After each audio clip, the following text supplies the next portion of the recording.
Good afternoon, and thank you for coming to our panel session. On our panel today, we have Matthew Gray, AVP in Worksite and Middle Markets for Allianz Life. He's waving. Stave McCoy, CEO at iJoin, a fintech company that serves the DC market. He is waving as well from Enrollment to Managed Account Services. And then we have Mr. James Olson, Managing Director at the Financial Processing Solution Group, just waved.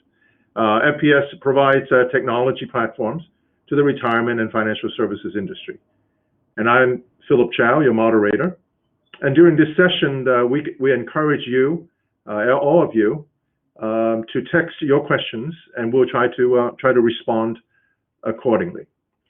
I'm going to first set the stage for our conversation by flipping through a few slides. And I'm going to do that. Let's see if I can do that. Hopefully everybody can see this. This is information that I have collected from ICI Factbook. And as you can see, it's grouped by the income of workers or savers across from the lowest to the highest. And yes, you can see there are different colors, and the blue is really the 401k IRA type assets. Red are for those who have both the DB plan and the retirement plan, which is 401k, 403b, and then the gray is only DB plans. And if you look across, and you can see, of course, as your income go up, you have more savings, you have more sources of retirement assets, but as you go down to the left, that's fewer. This is another slide that shows income replacement, which is exactly reverse, which makes a lot of sense. Social Security is able to replace some 77% of the lowest quintile of income. So people making $35,000 or less at retirement, about 77% of their income can be replaced by Social Security. But as you go across, and this is natural, everybody knows this intuitively, as your income go up, the replacement ratio is get lower and lower. And it is really the 4/5 that we are all planning for, to have a replacement ratio closer to 77 or 80%. This is also really interesting. When I saw this graph, it says that this was a 1999 data. That was the latest data they have. Is that after retirement, the lowest income quintile is actually need 123% of their income at retirement. And even the highest income, which is in their quintile, is $80,761 or more, requires 93%. Now the industry, our industry, is talking somewhere between 70 to 80%, has been that range, including Social Security, for as long as I can remember. I'm not saying this is the absolute accurate data, but this is a set of data from the same fact book. And it's interesting to think about, maybe we are not only saving enough, we are probably not. Maybe we're not only not investing the right way, which likely we are not, but we are also underestimating the amount of money that we need at retirement, potentially. This is 2020 Retirement Confidence Survey data from eBree. And you can see the latest April 23rd, 2020. If you search for it online, you will find this report. Some 78% of the respondents says that they are very interested or somewhat interested in some kind of a guaranteed lifetime income. I'm not going to play with words, basically annuity. And here it talks about guaranteed income as a source of retirement. It's interesting comparing the people who are still working vis-a-vis those people who are already retired. The people who are already retired is on the right donut, and the people who are looking to retire and still working is the left donut. The left donut shows you that 37% think of this will be a minor source. It's still a source, but a supplemental source whereas 16% think of it as going to be a major source of their retirement income, while I'm going to read this carefully, 46% don't think it's a source. This is certainly pre-Secure Act, pre-employer thinking about maybe dialing in annuities, maybe. Whereas the retirees, they are actually in retirement, have fewer percentages as looking as a supplement, but 16% remain pretty rock solid. So maybe those are, I don't know, the people who are under 403B, which is more dominated by annuities. Final slide. We all know about Secure Act. All of you probably have gone to more Secure Act panels than you care to remember. And so I'm not going to play lawyer or regulator here. I just want to point out the three things. One is really the Secure Act allow portability of lifetime income. Of course, we know it's a safe harbor, which is really interesting because we're going to talk a little bit about that. It adds lifetime income disclosure on participant statement. They're still figuring that one out, and I think that the final rate will come out before end of the year. And then allow employers to offer retirement plan to their employees through a pool employer plan. What is fascinating about safe harbor is, if you recall, when the safe harbor came out for target date funds, that really gave the final push that was necessary for target date to become a dominant default investment for the last dozen years. With that, I'm going to get started with our panel. So I would say the first question, let's go to Steve. Steve, iJoin has developed a pretty smart and intuitive user interface for participant enrollment and a managed account chassis as well, to accommodate a wide range of in-plan asset allocation and portfolio construction. Steve, can you share with us that iJoin's experience with record keepers and advisors and plan sponsors so far, and where you see the future of this? Yeah, sure. Thanks, Philip. As you know, we partner with record keepers on their digital strategy. And thus far, I think it's fair to say that they're focused on three things in terms of their partnership with us. The first is the participant user experience. The second is really differentiation, how they can grow their advisor relationships, grow their business, defend it with technology and tools. And then the third would be managed accounts. Pardon me.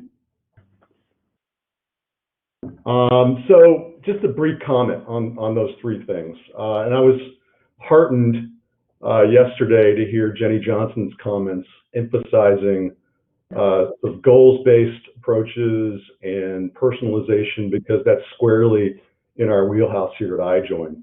But as it relates to the participant experience, ours is fundamentally goals-based. We happen to think that the most important success metric is the extent to which the participant can replace their paycheck in retirement. And everything else kind of falls away when you talk about component parts or success metrics. So whether it's investment related or other metrics that the industry typically focuses on, it's really all about that goal and the on-track status that participant has in achieving that goal. So that's embedded throughout our user experience. The second area that I mentioned about differentiation, I think that our partners want to have better ways to manage and analyze data to the extent that that can impact plan health performance and participant outcomes. We have a very robust tool set that helps them and enables them to do that. And then finally, there's no question that our partners want to ride the wave of personalization. They want to get better positioned around managed accounts. I think one of the ways we help them do that is specifically cost. There is this, I think,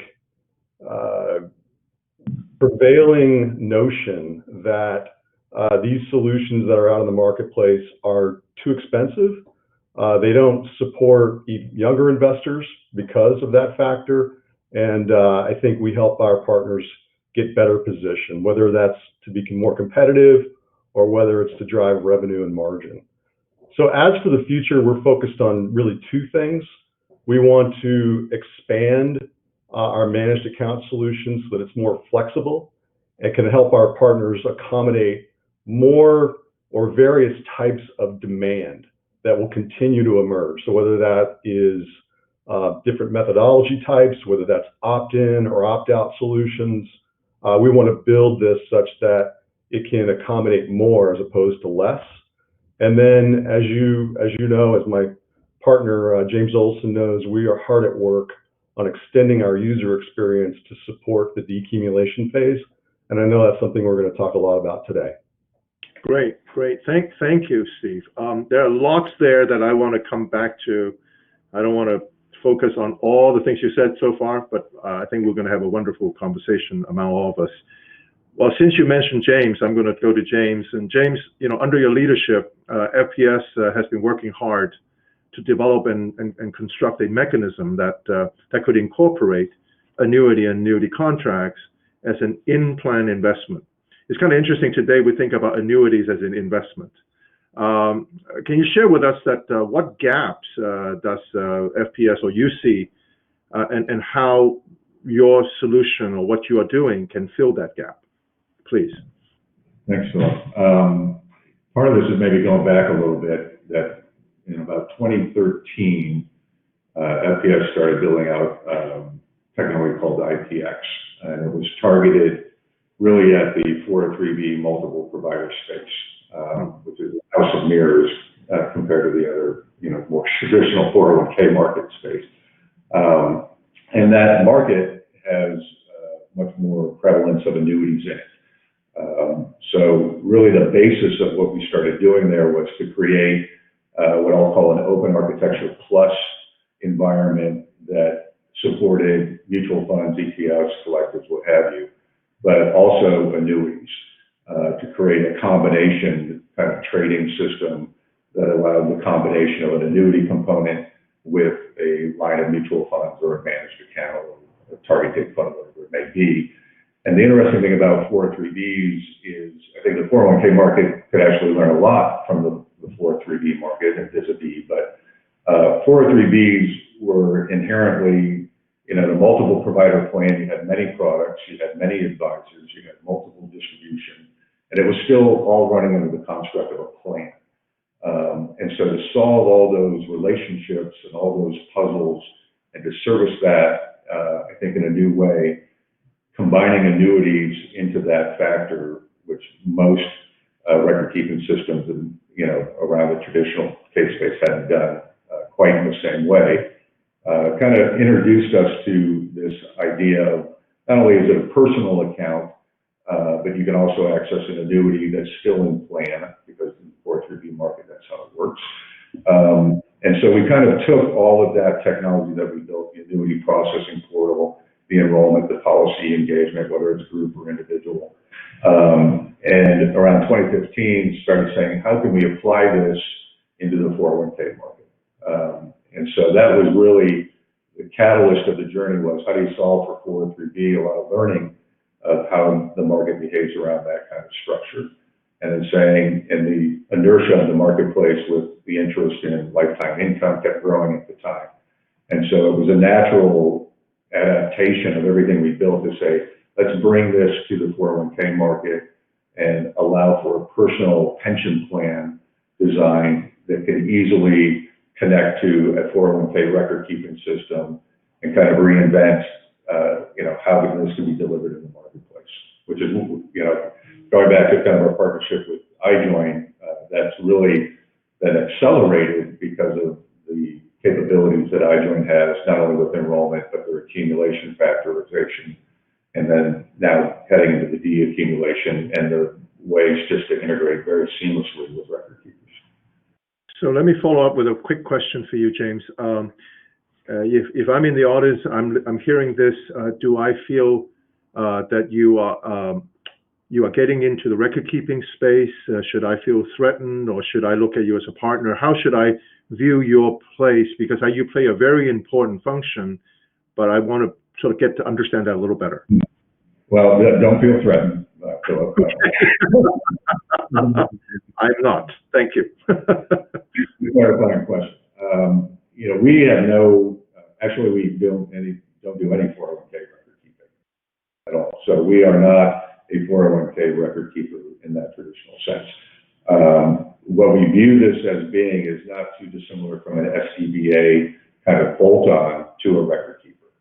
So it's creating a lifetime income window component that combines with the iJoin enrollment, where they may be doing a managed account, and that affords all kinds of functionality, whether it's in plan, out of plan, and do we do some of the trading of a managed account? We could do that, or if the 401k record keeper still wants to have those funds or managed accounts inherent in their platform, that works as well. So depending on what, because some of these things need trade restrictions and different business rules put around it, the construct of what we've designed is complementary to a core 401k record keeping system. So that's how we view ourselves, as really a bolt-on, in a sense, a lifetime income window that might just have an annuity and nothing else in it, or it could be an annuity coupled with any combination of a managed account and so on. And that really drives, depending on what the 401k record keeper wants, the plan sponsor wants, the advisor wants. Our saying, our whole way is you have to build for infinity, because you have to be able to, be flexible enough to calibrate it for all kinds of different situations. Thank you. We'll come back to more question on that as well. Matt, it's your turn. A lot of asset managers until now have been pushing back against annuities and citing the irreversibility or reversible nature or a lack of optionality, one of my favorite words, of an annuity. Not to mention high costs and the possibility of a retiree dies before recouping his or her initial premium. I mean, those are, I think I have included like 90% of all the pushback why annuity has, it's just not the right thing. How do you think about traditional trade-offs between optionality, which is retirees maintaining full control of their retirement assets and taking on investment risk, and guarantee, which means you cannot outlive your income, but possibly disinherit their loved ones? How do you think about that as an insurance carrier? Well, thanks, Phil. Yeah, I think maybe we can look at this from, maybe the advisor and the customer perspective. And I think we can get a lot of insight from the retail space, where annuities are widely used, widely adopted. And there's a lot of different types out there that, have different aspects along those spectrums, that you talked about. So, just according to LIMRA, the retail side has, last year in 2019, there was almost 240 or 250 billion of annuities sold. And if you just look at the products mainly focused on providing guaranteed lifetime income. So you got the SPIAs, single premium immediate annuities, DIAs, deferred income annuities, which includes the QLACs. You've got the deferred fixed, index, and variable annuities that have income riders.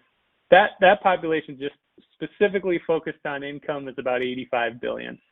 If you break that down so again, extensive use of a variety of types, but you break that down further, and you see that the deferred index and variable annuities with the income riders were used about 5 to 6 times more often than SPIAs and DIAs, and including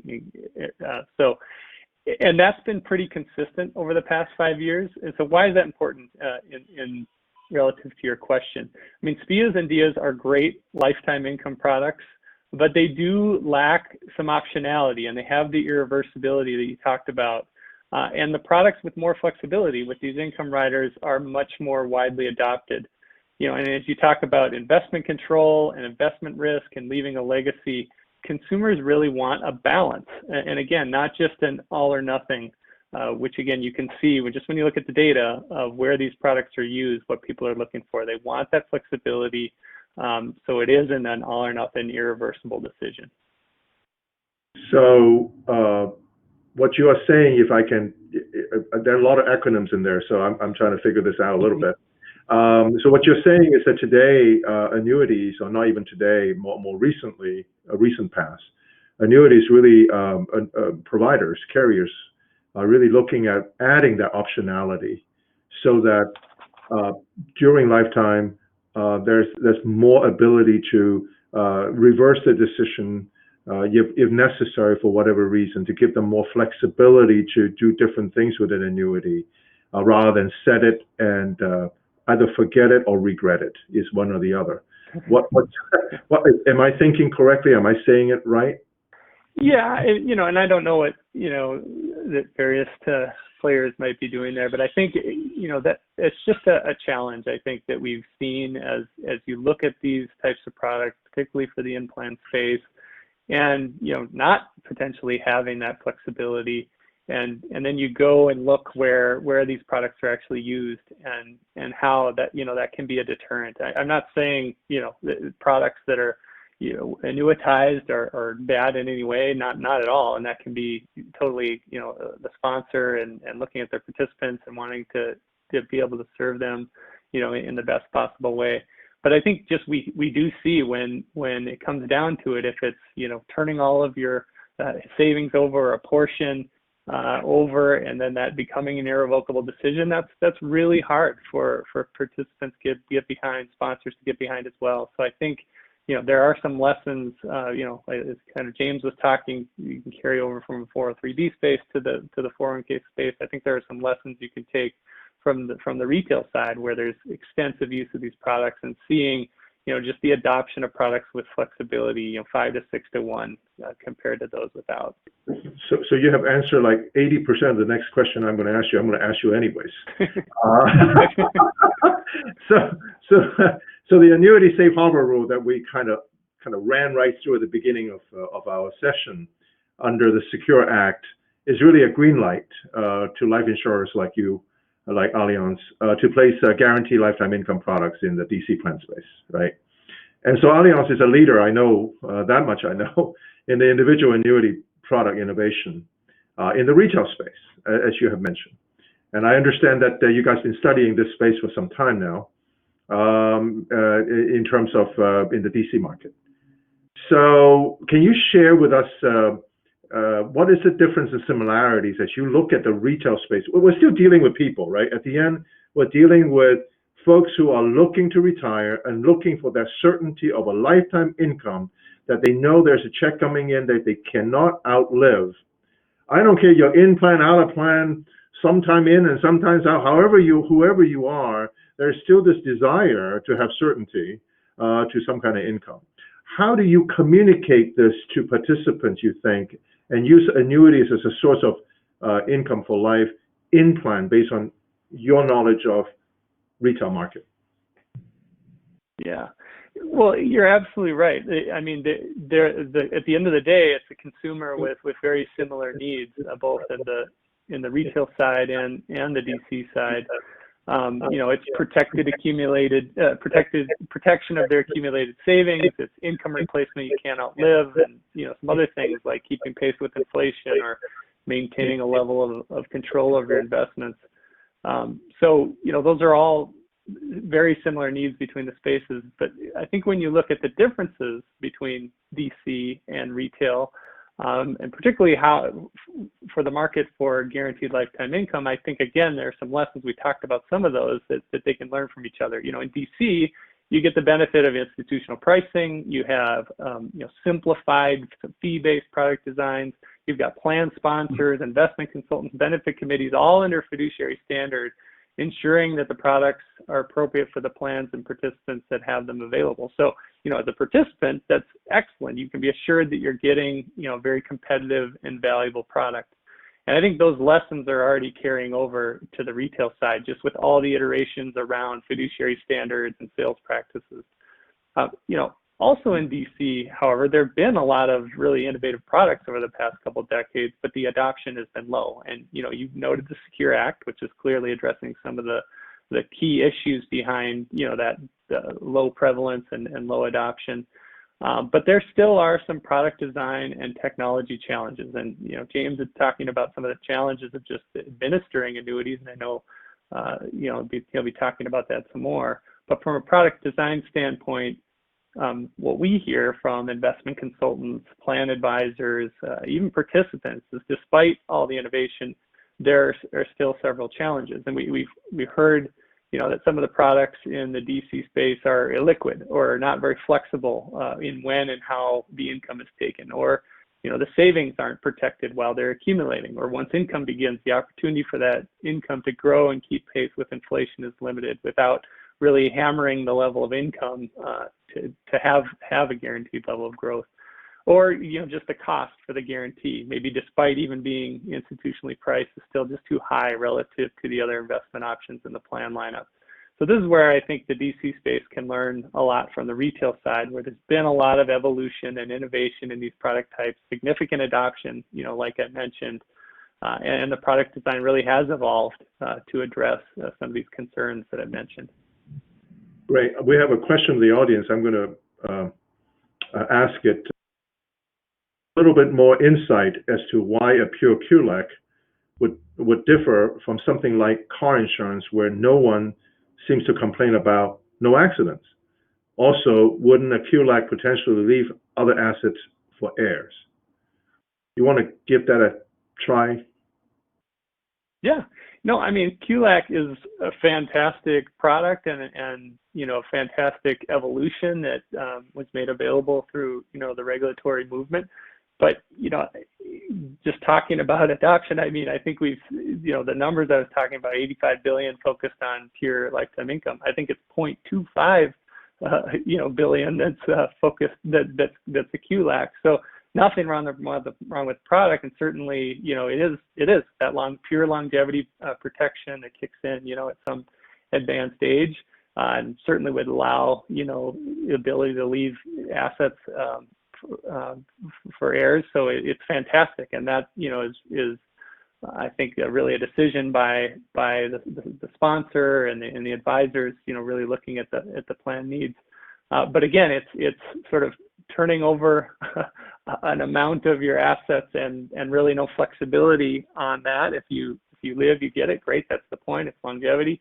But I think it's just hard for some participants to sort of put that away, and then maybe if their circumstances change or something. With car insurance, you're either driving or you're not, right? And your circumstances may or may not change, or if you don't have a car, you obviously don't need insurance, and that may happen 10 years from now. I think that's the point with just the inflexibility. So fantastic product, great innovation, great evolution, just low adoption, and I think there are places where that's going to be absolutely the right circumstance for a sponsor, and they'll need to make that decision. But there's just some inflexibility in that product, which has I think limited some of its adoption. Thank you. I'm going to try a question with Steve. Yesterday we did talk. Jenny Johnson talked a bit about really the need for advice, and so I know iJoin Managed Account Chassis. How is it? Certainly, it is a digital advice and communication chassis.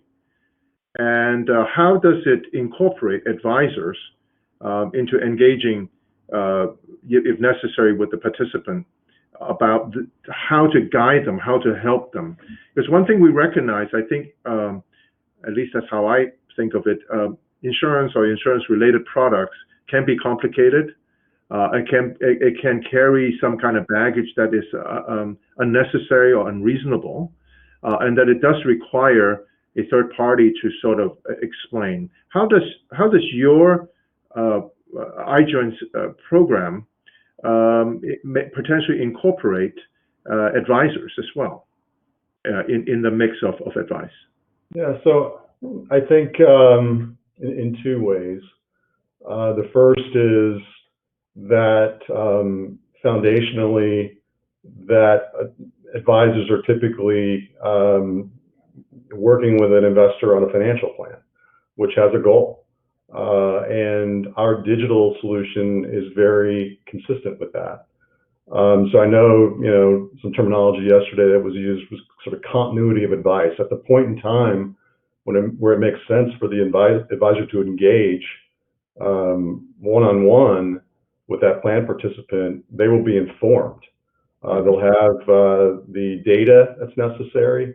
They'll have the ability to communicate, whether no matter where that investor is in the accumulation phase, and certainly as they near completion of the accumulation phase, that's where that transition or that continuity can take place. I want to go back to something Matt said, which I think is an important point, especially as it relates to lifetime income products, which is flexibility. The user experience has to be flexible. It has to inform, it has to illustrate, it has to reinforce the advantages of lifetime income products. And there are going to be really different ways that the investor will ultimately consume these products through a user experience. I think, the first is voluntary, right? So it doesn't matter what kind of user experience that you're in, whether it's traditional or managed accounts.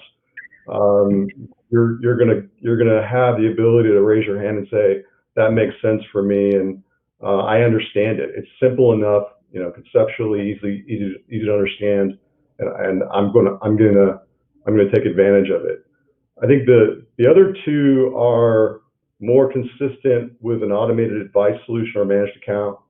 One is where there is a recommendation, maybe that's a part of the managed account solution, and that participant can opt in to that opportunity to start to protect. Well, let me back up. So one concept that we've been thinking a lot about is the extent to which you can inform the investor that Social Security will pay you X, but your essential expenses in retirement will be Y. And how do you plug the delta between X and Y with a lifetime inflation-adjusted annuity product? I think the typical investor can kind of wrap their brain around that.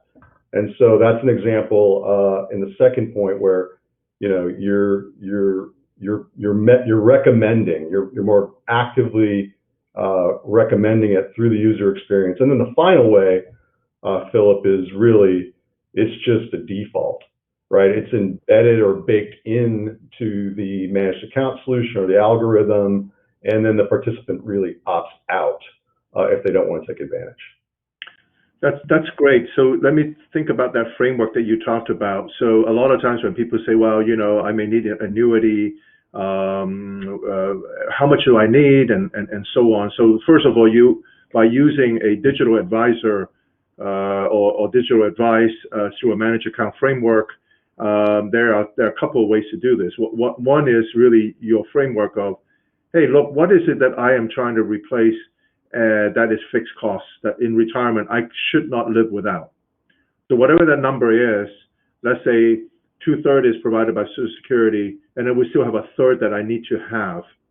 Anything more than that, it's extra trip to the Bahamas or whatever else that I'm doing during retirement, and that piece may not be necessary to be guaranteed. So it's really thinking about income into two different silos. Must-haves and want-to-haves. And it sounds like the want-to-haves, we can continue to be smart about asset allocation and maybe some growth and getting likelihood of reaching that goal. Whereas must-have, we don't want to take on that kind of risk and want to be more predictable. Is that how you're thinking about?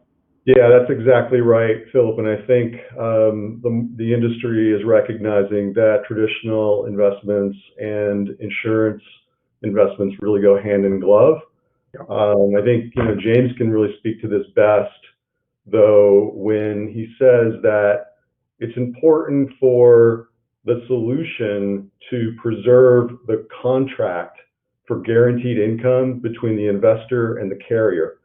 many of the product-oriented solutions that are entering the market, whether it's a hybrid or a derivative, pooled into some kind of construct, I'm not sure that implicit guarantee really exists. So that's a bit of the concept that we're trying to pursue between iJoin and FPS.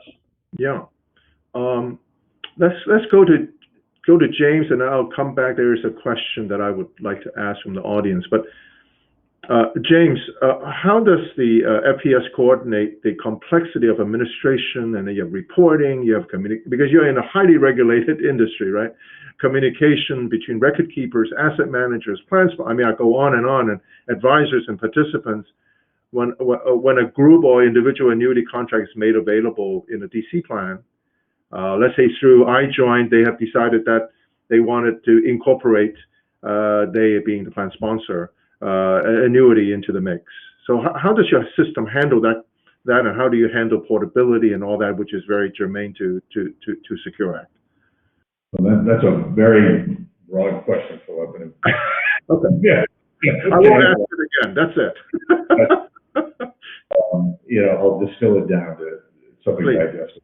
So a lot of what we worked on, we call it APP for short, which is Annuity Processing Portal, which is based on a lot of the core industry standard data transfer protocols. And, I'll try to keep the text speak to a minimum. But at the end of the day, what it allows us to do is to communicate with an annuity policy administration system of a carrier, bring in whatever product design variables that have of that particular product being offered in that particular plan, whether it's group or an individual, and kind of record keep just that component. And with that, we take a switchboard kind of approach. And this is where our partnership with iJoin really brought a lot of things to the next level for us is, between iJoin's connectivity with record keepers, our connectivity with custodians and annuity product manufacturers really creates that data stream of communications for not only, issuing a policy to an individual or a certificate of a group policy to an individual, and then these plans, you might have the plan sponsor actually be a policyholder and a participant be an annuitant within it. All those kind of details aside, the communication stream that goes on really is part of the secret sauce that we've done, and in partnership now with iJoin, that created an ecosystem that kind of really covered all that communication all the way downstream back to an individual participant, and all the way on the other side to an annuity carrier's policy admin system.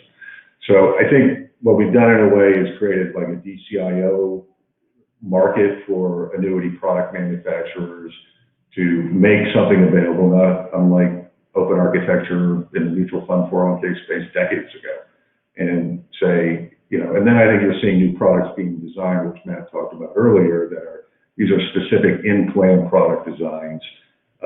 They come onto our connectivity system, and that is in an eco environment with iJoin. And all those communications from enrollment, for the compliance reporting, the 5500, the cashiering events, are all really automated at that point. Now, there's never 90, I'll say it's a 99% automation, right? There's always, special handling on this, that, or the other thing. But that's really where our focus has been, is try to, build all the gears in the watch, work now with iJoin to create the face of the clock, to tell the participant in the most simplest terms, what time is it, depending on what time zone you're in. And that's, I think, kind of running the whole stream of, we have to make it easy for a record keeper, a plan, and an advisor to say, I'm ready to easily implement a lifetime income solution. And then once you have that in place, you win the game by making it very easy for a participant of a plan to understand what a lifetime income, I would call it an asset class, means in their planning. And there's going to be a lot of different ways that this shapes up. Steve touched on a couple of them. It could be baked into a managed account and you have to opt out of it. It could be an opt-in, where where you're looking at, well, you should invest this much in the market and take 20% of your money and buy into this annuity component that has a lifetime income benefit. The right products design is what Matt talked about, will give you liquidity, so you're not locked in. But some products might do that. So I think it's really, we looked at it as we're making the watch and all the gears behind it that bring together all the various service components, not only what we do, but you have to build things for the advisor, the record keeper, the custodians. Everybody needs these things to simplify delivering something into the market. So it sounds like if we have iJoin and FPS together in the partnership where the client, in this case, either a plan sponsor or client as a plan participant, really have iJoin as the face of the watch, and you are really in the background making it all happen. But the touch and the experience is really with you. I'm the troll under the bridge, and you guys are doing that. Okay. Okay. We have a question from the audience as, are there any products which easily help a participant or an investor to decide on how to pick which assets they should draw down when incorporating Social Security? I think that's probably more to Steve. Steve, you want to take a crack at that, or it's really not you? Yeah, we have a series of educational modules that we're in the throes of development. We look to try to get the first version of that out early in the next year. But it's really using calculators, and it's really using algorithms to help the investor both determine what's the right first dollar invested. So whether it be 401k, Roth, HSA, and at the same time, the flip side of that is to help with first dollars out, just depending on what your portfolio looks like, how many different registrations you have. So for us, it's an algorithm. It uses calculators. It uses kind of wizard-based user experience. But I don't know of any specific anything specific that I would point to that's out in the market right now. So that's interesting. I have a question for Matt in a second. I think about a continuum, right? So far, we're talking about in-plan experience. And when it comes to distribution, it could be an out-of-plan experience, right? So let's say they don't keep the money in plan and they move it, where I assume James have created the ability to say, for portability reason, when they leave, that annuity somehow get moved to an IRA or something. But at that time, they may not be drawing a lifetime income. They may not have turned that into a lifetime income yet. So statistics apparently have shown that people wait 2, 3, maybe even longer years before they turn to assets to draw on lifetime income, either because they are working, they're still getting a part-time job, or they have savings they want to spend, they're not touching the qualified plan assets. So at that time, I think the question may be, or the question is, hey, is there a mechanism, is there a solution, is there a calculator that says you should take this much from Roth, you should annuitize now, and through annuitization, so much is taxable, so much is not, that kind of calculator. And I think that, again, depending if it's in plan or out of plan, that may make a difference. James, you have any thoughts on that, or you are good with what I said? Well, I think, and I've seen a couple of things starting to come out in the market around that. This is, I think, a necessary educational, tool, not only for an individual participant to know, but if they're being assisted by advisors to know, what is my drawdown strategy. I mean, this gets really very personalized based on a household, because you have to factor in so many variables at that individual level. But I think there are solutions coming out that speak to that. I'm not well versed in all of them that are coming available, but I think that's going to be one of the necessary add-ons as somebody is getting into retirement to know what is my drawdown strategy, what's the best way to implement that. Agreed. Agreed. We have a question at you. This question is perfect for Matt, I think. I don't know perfect for Matt, but this is for Matt. The question says, we're rolling out lifetime income technologies and solutions during a zero-bound interest rate environment. I will add my personal comment that it's going to last for a while. And that makes an annuity very capitalized, VERY, expensive. What can we do to survive amid these ultra-low rates and the lower for longer paradigm? I guess the question is really to insurance carrier. How are you all thinking about it? And does it make it super expensive? Yeah, so I've been developing annuity products for about 20 years, and when I started, I think rates were in the 7% range, and everybody kept telling me rates are going up, and they've gone down every single year, in those 20 years, and now they're close to zero. Well, here again, I mean, there are, a lot of insurance carriers in this space thinking about this, and by space, I mean, offering guaranteed lifetime income to individuals. And, those products have and have to evolve. I think it does put a lot of pressure on products like, straight fixed annuities. We talked about the single premium immediate annuities and deferred income annuities where, it's all based off the underlying investment yield that can generate that, in combination, of course, with the mortality risk pooling.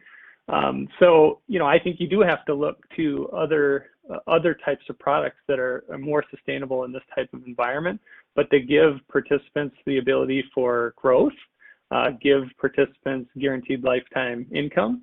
And so, again, I think it's a matter of innovation and creativity to be able to provide what is still just as much of a need as it was, when interest rates were higher. So, I also don't think we're talking about putting all of everybody's money in something like this or all at one time. I think that can be a particular challenge in these rollover type situations where you're accumulating and then going to do an all or nothing decision, at the time of retirement and whatever interest rate environment that's in. I think that's tough. I think it's got to be more investments over time, maximizing the amount of income that you can get for the interest rate environment that you're in, and having that floor protection, but giving some opportunity for growth. So I think this is completely in the wheelhouse of the insurance industry to provide very valuable products to participants and individuals that need that protection.